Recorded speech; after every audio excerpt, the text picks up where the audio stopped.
Salut à tous, ravi de retrouver sur Direct Course pour évoquer le programme de ce vendredi 7 mars. Le quintet se déroule sur l'hippodrome de Deauville, un handicap qui s'adresse à des 4 ans. Voici ma sélection. J'ai placé en tête le numéro 1 Lictus, un cheval qui peut se targuer d'avoir remporté son unique prestation sur le parcours qui nous intéresse.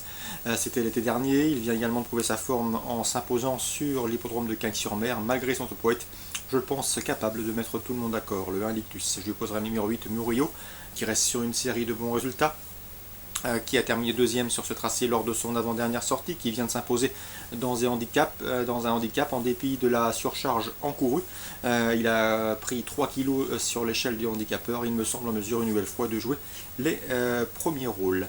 Le numéro 4, Lord and Master, un cheval qui, jugé sur sa troisième place dans un quintet plus courant janvier à Cagnes-sur-Mer, mérite crédit et une mention favorable dans ce lot. Le numéro 5, Tianjin City, qui devra afficher du mieux sur sa course de rentrée effectuée dans un handicap sur la PSF cantilienne dernièrement.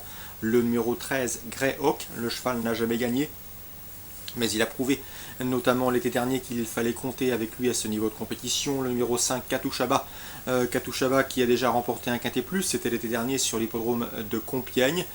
Certes, elle effectue une rentrée, certes, elle n'a plus de marge de manœuvre sur l'échelle des valeurs, mais elle a prouvé qu'elle avait les moyens de figurer à l'arrivée d'une épreuve comme celle-ci. Ensuite, je retiendrai le numéro 7, Mahendranagar, qui a déjà gagné sur le parcours qui nous intéresse et reste sur une place de troisième dans un handicap disputé sur la PSF cantilienne. Je me méfierai également d'un outsider numéro 10, Julian Kerkus, qui a maintenant 3 courses de rentrée dans les jambes, qui a déjà gagné sur la PSF et qui a déjà été pris sur une valeur beaucoup plus haute sur l'échelle du handicapeur. Et dans ces conditions, la méfiance s'impose. Résumé chiffré: As 8, 4, 5, 13, 3, 7 et 10. Concernant les infos, direction Cordemer, Réunion 2, avec tout d'abord le 102, c'est Buama Mag qui m'a bien plu lors de sa récente fin de course sur le parcours qui nous intéresse, celui de Cordemer. Ce jour-là, longtemps pointé parmi les derniers, eh bien, cette pensionnaire de Pascal Gélin a terminé de très plaisante façon en dehors. Une fin de course qui en dit long sur son potentiel. Elle me semble ici en mesure d'ouvrir son palmarès. On lui posera le 104 Belle des Landes. Si elle est sage, elle peut parfaitement lutter pour la victoire. Dans la deuxième, je vous conseillerais le 214 Aisance.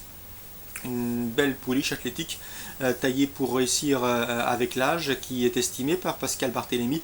Elle n'a pas eu toujours le meilleur des parcours dernièrement et cet hiver à Vincennes. Ici, elle trouve une belle occasion de se mettre en évidence. Elle constitue à mes yeux une rivale de taille pour le 213 AVAMF, dont les 2 dernières sorties au sulky se sont soldées par autant de succès et qui partira sans doute favorite de cette deuxième course. 213 et pour la contrer le 214 Aisance, jument estimé.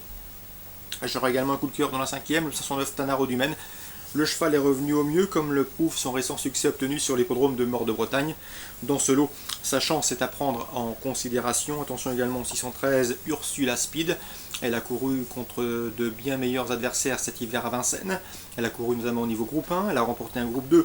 C'était en août 2013, où elle avait bien fait.